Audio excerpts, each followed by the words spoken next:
Hi friends, welcome to BB Multi Creativity Tamil. இந்த வீடியோவில் 4 விதமான ரீயூஸ் ஐடியாஸ் தான் போட்டிருக்கேன். இந்த 4 ஐடியாஸுமே ரொம்ப சிம்பிளான ஐடியாஸ் தான். இந்த வீடியோஸ்லாம் பார்த்து உங்களுக்கு பிடிச்சிருந்துச்சுன்னா ப்ளீஸ் நம்மளோட சேனலை சப்ஸ்கிரைப் பண்ணி வச்சுக்கோங்க. இது போல் நிறைய வீடியோஸ்லாம் நம்ம சேனலில் நிறைய இருக்குது. ஃப்ரீயாக இருக்கும்போது செக் பண்ணி பாருங்கள். இந்த மாதிரி வீடியோஸ்லாம் பார்க்கணுன்னா ப்ளீஸ் நம்மளோட சேனலை சப்போர்ட் பண்ணி சப்ஸ்கிரைப் பண்ணி வச்சுக்கோங்க. டிப் நம்பர் 1க்காக இந்த மாதிரி நீளமான ஆயில் கேன் எடுத்திருக்கேன்.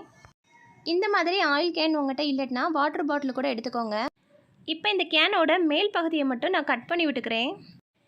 இப்போ கட் பண்ணதுக்கு அப்புறம் இந்த மாதிரி ஒரு கம்பியை சூடு பண்ணி பின்பகுதியில் மட்டும் இந்த மாதிரி ஓட்டை போட்டு விட்டுக்கோங்க. இதே மாதிரி 4 ஓட்டை வேணும்.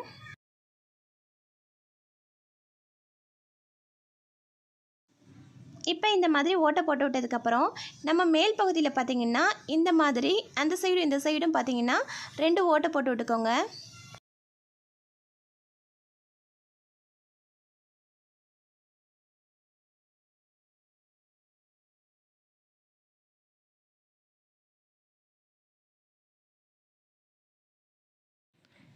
இந்த 2 ஓட்டையும் ஒரு ஓட்டைக்கு ஆப்போசிட் சைடு இருக்கணும்.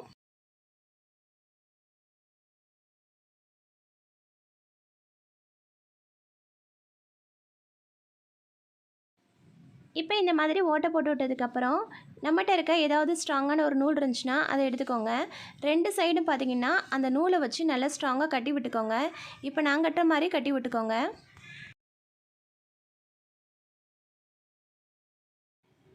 இப்போ இது வந்து உங்கள் கிச்சனோட ஜன்னல் பகுதியில் இதை கட்டி விட்டுக்கோங்க.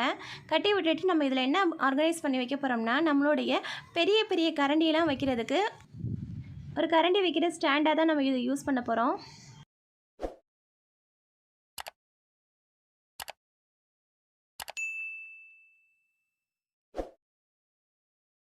நெக்ஸ்ட் டிப்காண்டி என்கிட்ட இருக்க இந்த மாதிரி தெர்மாக்கோல் பாக்ஸ் எடுத்திருக்கேன். உங்கள்கிட்ட ஏதாவது கார்ட்போர்ட் பாக்ஸ் இல்லைனா பிளாஸ்டிக் டப்பா ட்ரே ஏதாவது இருந்துச்சுன்னா எடுத்துக்கோங்க. அடுத்து பார்த்திங்கன்னா ஒரு 6 பேப்பர் கப் எடுத்திருக்கேன். இப்போ நான் ஒரே ஒரு பேப்பர் கப் எடுத்து பின்னாடி ஃபெவிகால் அப்ளை பண்ணிவிட்டு இந்த ட்ரேயில் ஸ்ட்ராங்காக ஒட்டி விட்டுக்கிறேன். இதே மாதிரி பார்த்திங்கன்னா எல்லா கப்பையும் ஒட்டி விட்டுக்கோங்க.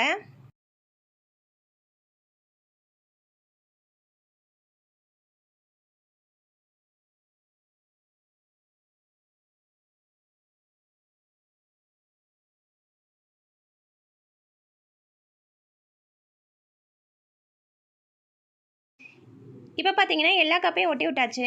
இதில் பார்த்தீங்கன்னா மல்டி பர்பஸாக யூஸ் பண்ணிக்கலாம். இதில் நம்ம என்ன திங்ஸ் வேணாலும் போட்டு வச்சுக்கலாம். குழந்தைங்களோட பென்சில், ஸ்கேல், எரேசர் அந்த மாதிரி ஸ்டேஷ்னரி ஐட்டம்ஸ் போட்டு வச்சுக்கலாம். நான் இதில் பார்த்தீங்கன்னா ஸ்பூன்ஸு, அதுக்கப்புறம் ஃபோர்க்கு, டிஷ்யூஸ் இந்த மாதிரி போட்டு வச்சுருக்கேன்.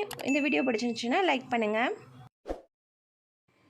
நெக்ஸ்ட் டிப்காக இந்த மாதிரி ஜூஸ் பாட்டில் எடுத்துருக்கேன்.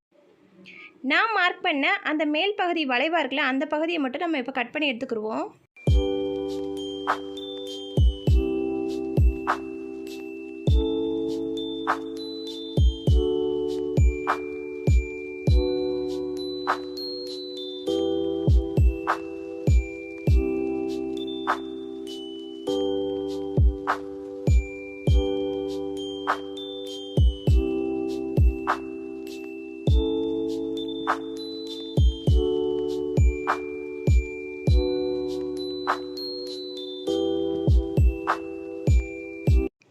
இந்த மாதிரி கட் பண்ணி எடுத்துக்கோங்க.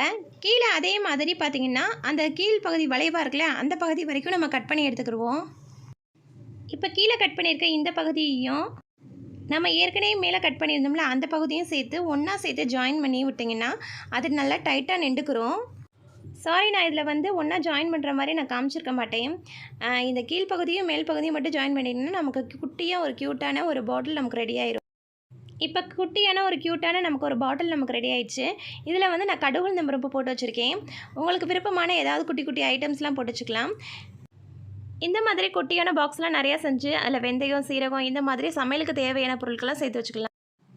நெக்ஸ்ட் டிப்காக ஏற்கனவே ஒரு பாட்டிலில் நம்ம பாதி கட் பண்ணோம். அந்த கட் பண்ணல மேல் பகுதியை மட்டும் நான் எடுத்து வச்சுருக்கேன். இப்போ இதில் பார்த்தீங்கன்னா 2 ஓட்டை ஆப்போசிட் சைடாக 2 ஓட்டை போட்டு வச்சுக்கிறேன்.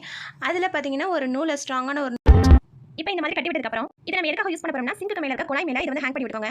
பாத்திரம்லாம் கழுவினதுக்கு அப்புறம் இந்த மாதிரி ஸ்க்ரப் இதில் தொங்க விட்டீங்கன்னா தண்ணி அதுவே ஆட்டோமேட்டிக்காக வடிஞ்சு கீழே விழுந்துரும்.